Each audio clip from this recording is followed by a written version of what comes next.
जय हिंद मेरे सभी प्यारे भाइयों को। मैं योगेश देशवाल आपका स्वागत करता हूं टॉप तक करंट अफेयर पे। आज हो चुके हैं 2 अगस्त। तो इधर उधर की बातें ना करते हुए सीधा हम करंट अफेयर पे चलेंगे। तो हमारा पहला सवाल क्या है? हमारा पहला क्वेश्चन है, भारतीय नौसेना के उप प्रमुख के रूप में किसे कार्यभार ग्रहण किया गया है? हमारे ऑप्शन है, ऑप्शन देख लेंगे हम। Option A, vice admiral S N Ghormade. Option B, vice admiral G Ashok Kumar. Option C, vice admiral Karambir Singh. D option, vice admiral R B Pandit. और option E, vice admiral Krishna Swaminathan. अब आप लोग सोचेंगे कि मेरे पास 5 ऑप्शन कैसे हैं, ऑप्शन तो 4 आते हैं। तो देखिए बच्चों, कुछ ऐसे एग्जाम भी हैं जिनमें 5 ऑप्शन आते हैं, जैसे कि बैंकिंग के एग्जाम में। तो मैं नहीं चाहता कि उन स्टूडेंट्स का लॉस हो। तो आप एक ऑप्शन ज़्यादा पढ़ लोगे तो इससे आपको एक दो जानकारी एक्स्ट्रा मिल जाएगी। तो इससे मुझे नहीं लगता कि आपको कुछ भी फर्क पड़ना चाहिए, क्योंकि आपको अपने आंसर्स पे ध्यान रखना चाहिए। क्या गलत है उसको छोड़ दो, सिर्फ इस पे ध्यान रखो कि आखिर हमारा जवाब क्या है और हमें याद क्या रखना है। तो चलिए हम आगे आंसर पे देखते हैं। हमारा आंसर है वाइस एडमिरल एस एन घोड़मड़े। ये है हमारे एस एन घोड़मड़े। तो चलिए इनके बारे में जान लेते हैं। Vice admiral Satish Namdev Ghormade. पूरा नाम क्या है? सतीश नामदेव घोड़मड़े ने नौसेना स्टाफ के नए प्रमुख के रूप में पदभार ग्रहण किया है। तो इन्होंने नए नए नौसेना के स्टाफ के रूप में पदभार ग्रहण किया है। इससे पहले एडमिरल कौन थे? अशोक कुमार। इनकी जगह पे ये नए आए हैं, जी अशोक कुमार। इससे पहले वाले का नाम, पहले वालों का क्या नाम था? जी अशोक कुमार। इसे भी याद रखना, इनसे पहले वालों का नाम क्या था? जी अशोक कुमार। ये कौन से उप प्रमुख के रूप में नियुक्त किए गए हैं? 36वें, 36वें। इससे पहले कौन से रहे होंगे? 35वें। तो जो इससे पहले जी अशोक कुमार थे वो 35वें थे, 36वें स्टाफ के रूप में नियुक्त किए गए हैं। और इससे पहले जो ये थे, ये एकीकृत रक्षा स्टाफ के संचालन और परीक्षण के रूप में प्रमुख के रूप में कार्यरत थे। इस भारतीय नौसेना के बारे में जान लेते हैं। आदर्श वाक्य है शयन ओ वरुण, ये संस्कृत में है। मुख्य कार्यालय कहाँ है? नई दिल्ली में। स्थापना कब हुई थी? 26 जनवरी 1950 में। 26 जनवरी को और क्या आता है हमारा? और आता है हमारा राष्ट्रीय दिवस। कमांडर इन चीफ कौन है? राष्ट्रपति राजनाथ कोविंद। चलिए अगले क्वेश्चन पे चलते हैं। Question number 2। पृथ्वी विज्ञान मंत्रालय के अनुसार इसरो नासा के संयुक्त उपग्रह मिशन निसर क्या है? निसर, इसकी फुल फॉर्म क्या होगी? NASA ISRO synthetic aptitude radar के को किस वर्ष में लॉन्च करने का प्रस्ताव है? ऑप्शन ए है हमारे पास 2022, option B 2023, option C 2024, option D 2025 और ऑप्शन ई 2026। इसका आंसर देख लेते हैं। आंसर है 2023। ये है हमारा संयुक्त उपग्रह मिशन। और ये है हमारा, इसका फुल फॉर्म क्या होगी? NASA ISRO synthetic aptitude radar.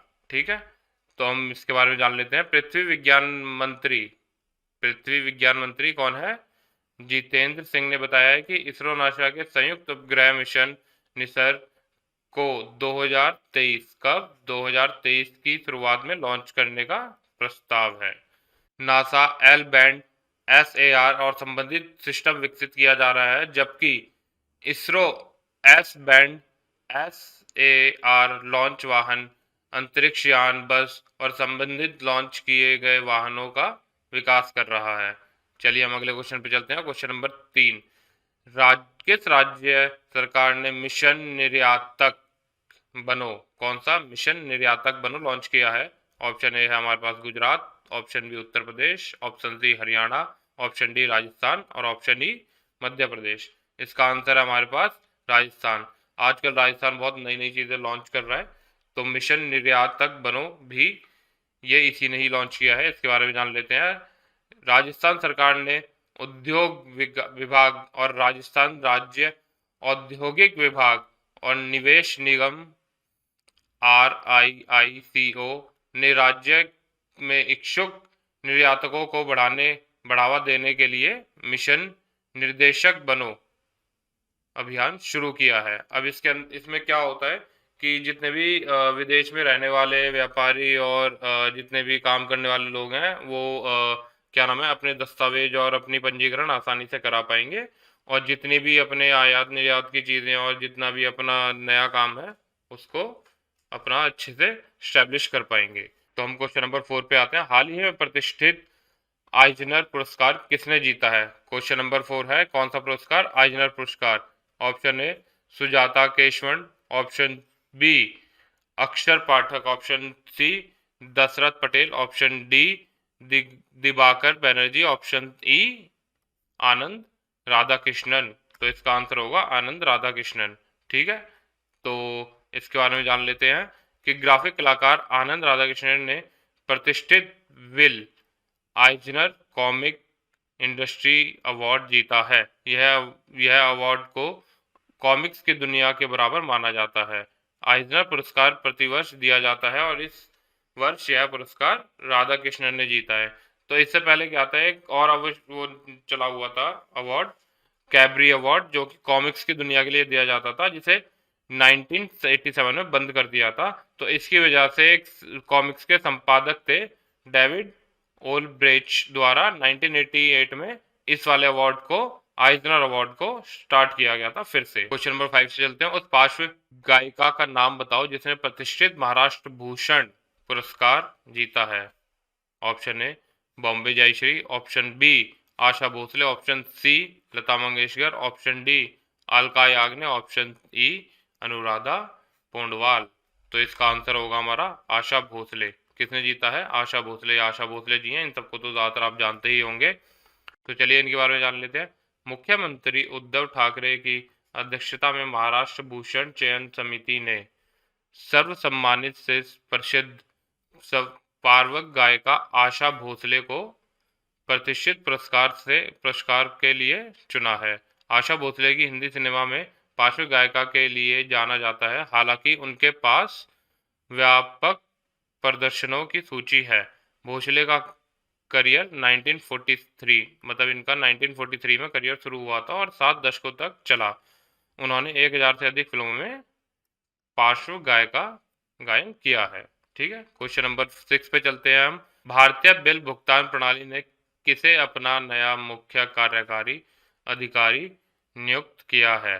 तो देखिए, हमेशा याद रखना कि क्वेश्चन कैसे भी आ सकता है। या तो इनमें से जो ऑप्शन में आंसर है उसका नाम लेके पूछ सकता है कि वह किसका नया अधिकारी नियुक्त किया गया है, या ये क्वेश्चन देके उसका नाम पूछ सकता है। कुछ भी आ सकता है, आपको हमेशा क्वेश्चन भी याद रखना चाहिए।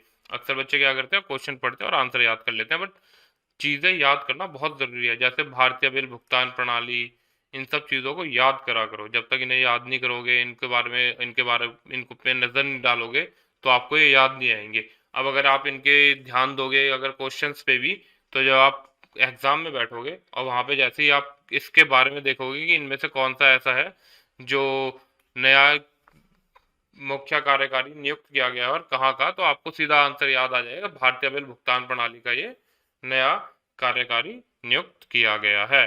तो इनमें से आंसर क्या है? आंसर देख लेते हैं। आंसर है नुपुर चतुर्वेदी। आंसर क्या है? Answer option A Nupur Chaturvedi. इसके बारे में जान लेते हैं। भारतीय बिल भुगतान प्रणाली ने पेयू और एयरटेल पेमेंट्स बैंक के पूर्व कार्यकारी नुपुर चतुर्वेदी को अपना नया मुख्य कार्यकारी अधिकारी नियुक्त किया गया है। तो पहले ये कहाँ थे? पेयू में, और फिर ये थे एयरटेल पेमेंट्स में। चतुर्वेदी इस नियुक्ति से पहले पेयू में छोटे और माध्यम व्यवसायों के लिए कंट्री हेड थे। ठीक है, लगभग 2 दशकों के करियर में उन्होंने Airtel payment bank, Samsung, ING Vysya bank, Citibank के साथ विभिन्न वरिष्ठ भूमिकाओं में काम किया है। भारतीय बिल भुगतान प्रणाली के बारे में जान लेते हैं। स्थापना कब हुई थी? 2013 में। अच्छा, ये 2013-2014 के बाद में बहुत सारी डिजिटल चीज़ें शुरू हुई हैं, तो इसी वजह से ये भारतीय बिल भुगतान प्रणाली को भी स्टार्ट किया था, जो कि ये शायद ऑनलाइन ज़्यादातर अपने बिल भरने के लिए देखती है कि आखिर कैसे बिल भरे जा रहे हैं, और इसके बारे में पूरा नज़र रखती है इसके ऊपर। ठीक है, ऑपरेटिंग क्षेत्र कहाँ है? ये भारत के अंदर है। और मालिक कौन है? एनपीसीआर। इसका अच्छा, ये बहुत इंपॉर्टेंट है कि इसके मालिक के बारे में पूछा जाएगा, तो इसका आंसर होगा एनपीसीआर। क्वेश्चन नंबर 7 देख लेते हैं हम। भारत और इंडोनेशिया के बीच कॉरपोरेट अभ्यास का कौन सा संरक्षण शुरू हुआ है? ऑप्शन ए हमारे पास 35वां, ऑप्शन बी 38वां, ऑप्शन सी 36वां, ऑप्शन डी 33वां, ऑप्शन ई 39वां। आंसर देख लेते हैं, आंसर है 36वां। ठीक है, इसके बारे में जान लेते हैं। भारत और इंडोनेशिया के बीच कॉरपोरेट का 36वां संस्करण 30 और 31 जुलाई 2021 को हिंद महासागर क्षेत्र में आयोजित किया जा रहा है। मतलब ये आई थिंक हो चुका है, अगर आज 2 तारीख है तो ये परसों और उससे एक दिन पहले ये हो चुका है। ठीक है, कॉरपोरेट का मूल उद्देश्य हिंद महासागर क्षेत्र में सुरक्षा रखना है, सुरक्षा प्रदान करना और सुरक्षा रखना है। भारत के अन्य नौसैन्य अभ्यास संप्रीति भारत और बांग्लादेश, मित्र शक्ति भारत और श्रीलंका, मैत्री अभ्यास भारत और थाईलैंड, वज्र प्रहार भारत और संयुक्त राज्य अमेरिका। अगले पे चलते हैं हम। क्वेश्चन नंबर 8 है हमारा, विश्व रेंजर दिवस हर साल जुलाई के किस दिन मनाया जाता है? 31 जुलाई, 30 जुलाई, 29 जुलाई, 28 जुलाई या 27 जुलाई? चलो इसका आंसर देख लेते हैं। इसका आंसर है 31 जुलाई। अभी ये परसों ही आया था, तो इसके बारे में आगे जान लेते हैं। विश्व रेंजर दिवस हर साल 31 जुलाई को ड्यूटी के दौरान मारे गए या घायल हुए रेंजरों की स्मृति में और दुनिया की प्राकृतिक और सांस्कृतिक विरासत की रक्षा के लिए रेंजर द्वारा किए गए कार्यों का जश्न मनाने के लिए मनाया जाता है। हर दिन ड्यूटी के दौरान अपनी जान गंवाने वाले रेंजरों को श्रद्धांजलि देने का भी एक अवसर है। अगस्त 2021 के अन्य महत्वपूर्ण दिनों के बारे में जान लेते हैं। 6 अगस्त 2021 हिरोशिमा दिवस, 15 अगस्त 2021 भारतीय राष्ट्रीयता दिवस, 12 अगस्त 2021 अंतर्राष्ट्रीय युवा दिवस और 29 अगस्त 2021 राष्ट्रीय खेल दिवस। तो अगले क्वेश्चन पे चलते हैं। क्वेश्चन नंबर 9, हाल ही में जारी आंकड़ों के अनुसार केंद्र सरकार का राजकोषीय घाटा जून के अंत में पूरे वर्ष के बजट अनुमान के कितने प्रतिशत पर रहा? Option A 19.2, option B 18.2, option C 16.8, option D 21.4, option E 20.7। इसका आंसर देख लेते हैं हम, 18.2। तो इसका आंसर है 18.2। जून के अंत में केंद्र सरकार का राष्ट्रीय कोषीय घाटा 2.74 लाख करोड़। घाटा देख रहे हो कितना बड़ा है? अरे यहाँ 25-30 हजार की नौकरी नहीं लग रही है, इतने करोड़ों का तो घाटा कर रहे हैं। रुपयों या पूरे साल के बजट अनुमान का 18.2% था। यह आंकड़ा बहुत बड़ा है मेरे बच्चों। इतना बड़ा आंकड़ा मेरे हिसाब से हम जैसे कि तो वारे न्यारे हो जाएं, जन्मांतर तक साथ साथ हमारी पुस्तक खाते रहे, हमें तब भी खत्म ना हो इतना। मेरे जैसा आदमी तो इसके हर महीने के 30 हजार भी खर्च करेगा ना, तो पता नहीं कितनी पुस्तक आएंगी मेरी। यह आंकड़े महालेखा नियंत्रक सीजीए ने जारी किए हैं। जून 2020 के अंत में राजकोषीय घाटा 2020-2021 के बजट अनुमान बीआई का 83.2% था। हम नेक्स्ट क्वेश्चन पे आ गए। क्वेश्चन नंबर 10 पे, किस भारतीय हवाई अड्डे ने एयरपोर्ट इन अ बॉक्स प्लेटफॉर्म स्थापित करने के लिए आईबीएम एक कंपनी है के साथ 10 साल की साझेदारी पर हस्ताक्षर किए हैं? Option A New Delhi international airport, option B Kolkata international airport, option C Mumbai international airport, option D Hyderabad international airport, option E Bangalore international airport. इसका आंसर देख लेते हैं। आंसर है इसका बैंगलोर इंटरनेशनल एयरपोर्ट। इसके बारे में जान लेते हैं हम। Bangalore international airport limited BIAL ने एयरपोर्ट इन अ बॉक्स प्लेटफॉर्म स्थापित करने के लिए आईबीएम एक कंपनी है, शायद आप सबने सुना होगा, नहीं सुना होगा तो ये टेक्निकल चीज़ें और काफ़ी सारी चीज़ों के लिए चीज़ें बनाती है और उनमें अपना इन्वेस्ट करती है। कंपनी के साथ 10 साल की साझेदारी पर हस्ताक्षर किया है। साझेदारी को Bangalore international airport limited BIAL को अपनी उत्पादकता में सुधार करने में मदद करने के लिए डिजाइन किया गया है। चलिए दोस्तों, आज का आपका सेशन खत्म होता है 2 अगस्त का। तो मिलते हैं कल इसी टाइम टॉप तक करंट अफेयर पे। और याद रखिए बच्चों, रोज आप पढ़ोगे तभी आपकी करंट अफेयर स्ट्रांग हो पाएगी, क्योंकि आजकल के एग्जाम में अगर आपकी बाकी चीज़ें सारी चीज़ें आ रही हैं आपकी 50% जीएस की, तो 50% सिर्फ करंट अफेयर आता है और कभी कभी तो इससे ज़्यादा भी आ जाता है। तो अगर आप ज़्यादा अपना ध्यान करंट अफेयर पे लगाओगे और उन पे भी अपना ध्यान लगाओगे तो करंट अफेयर तो ऐसा है कि आप एक बार सिर्फ क्लास लो 20 मिनट की दिन में और चीज़ें ख़त्म। और बाकी सारी चीज़ें पढ़ते रहो, उन्हें रिवीजन करते रहो, क्योंकि आप एक बार करंट अफेयर पढ़ लोगे उसके बाद आपको ये हमेशा याद रहने वाला है। तो चलिए बच्चे, कल मिलते हैं। Goodbye, take care. और अभी सुबह हो रही है तो आपके लिए बोलूँगा मैं गुड मॉर्निंग। तो स्माइली के साथ गुड मॉर्निंग।